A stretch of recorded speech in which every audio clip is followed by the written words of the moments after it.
Hi, this is Brendan from Watto Training, and in this tutorial we take a look at the question, what is defined as a collision in the Q-Safe driving test? The source of information for this tutorial comes from the Driving Examiner Assessment Procedures Manual, page 45. A collision is defined as a situation where the test vehicle strikes another object, for example, vehicle, power pole, or pedestrian, resulting in potential or actual damage or injury. This GCDE also includes mounting the curb with one or more wheels as shown in diagram 17 on the right.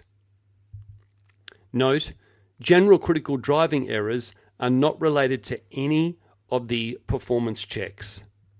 Receiving one GCDE results in test termination, and the applicant is directed back to the testing centre by the shortest or safest possible route.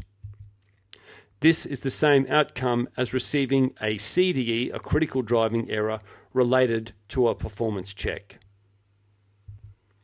There are 4 GCDEs that can be marked in the test: intervention by the driving examiner, collision, dangerous action, disobeys an official direction.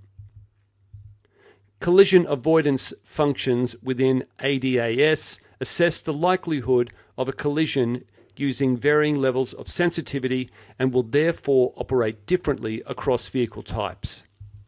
Drivers are required to maintain control of the vehicle and awareness of the road environment at all times.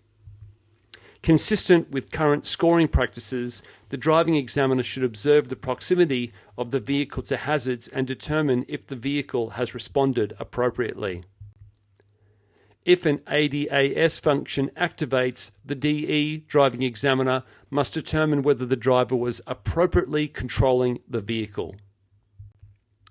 Note, there are some situations where a heavy vehicle is legally allowed to mount at the centre island of a roundabout, that is, where the roundabout is appropriately designed for the purpose.